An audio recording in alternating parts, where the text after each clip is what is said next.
back at the Hall of Justice, mutated by cosmic waves.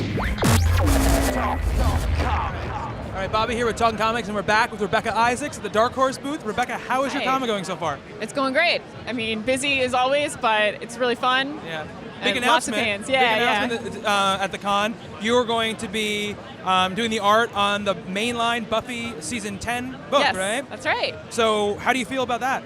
It's bittersweet. You know, I loved working on Angel and Faith. I love those two characters and the additional characters that we brought in, like Giles' aunts. And so I hate to be leaving them, but at the same time, I always wanted to take a stab at drawing all the Scoobies and Buffy herself, and it's a different feel. So, you know, there's more of a comedic element. It's a little more lighthearted. So it'll be I'll still be able to stretch out a little bit and try some new things. But at the same time, I have my security blanket of working with my favorite writer, Christos Tsiolkas, and we're staying with our amazing colorist, Dan Jackson, and Steve Morris is our just fantastic cover artist. So it's, you know, I'm excited, but it'll definitely be an adjustment. So how was the reception been to Angel and Faith, or I guess in past tense now, how was it to Angel and Faith? I couldn't believe how great it was. I mean, obviously I loved the book, but I knew that it was kind of going to be an uphill battle because it was a smaller book. You know, Angel had been going on for so long at another company that I think a lot of people are still unaware that he was brought into Dark Horse and that his story was beginning to run alongside the Buffy story.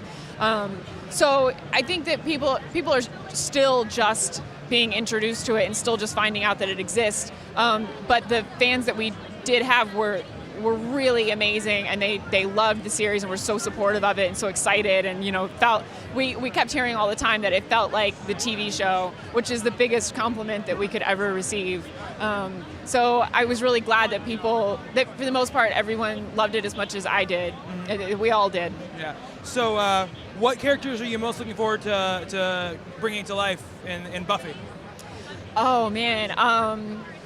Well, I am excited, but also trepidatious about having another try at Spike, because I did get to draw him for a few issues in Angel and Faith, and I honestly was not happy with the job that I did on him.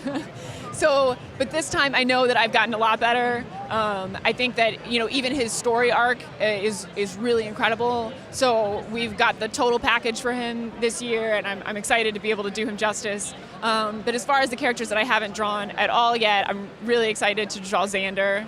I love him. I love his character. I love drawing his face because he has this amazing, like, very cartoony, very expressive face, and so it's really fun to draw.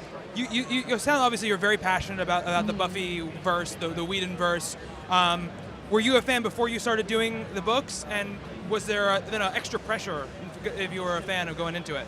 No, I actually hadn't seen any of the series beforehand. Well, I take that back. I'd seen a little bit. My friend was a huge Buffy fan, and he was trying to get me into the series. I was maybe stuck halfway through season 1, and I think a lot of people have that feeling about season 1, that it's maybe a little slow moving. Yeah. You know, they were just starting to get their sea legs, and so once I got the job, then I started really pushing myself to finish season 1 and move on. And once I hit season 2, I was so addicted to it. I mean, it's a fantastic show. You can't help but become hooked on it once you really get into it. Yeah. So can you give us any hints of what's coming in Buffy season 10? Ooh, well, you know, I've gotten into so much trouble for spilling things before. I honestly don't know that I can. Besides that, you know, what I said before is that we've got I think we've got a really great arc plan for Spike.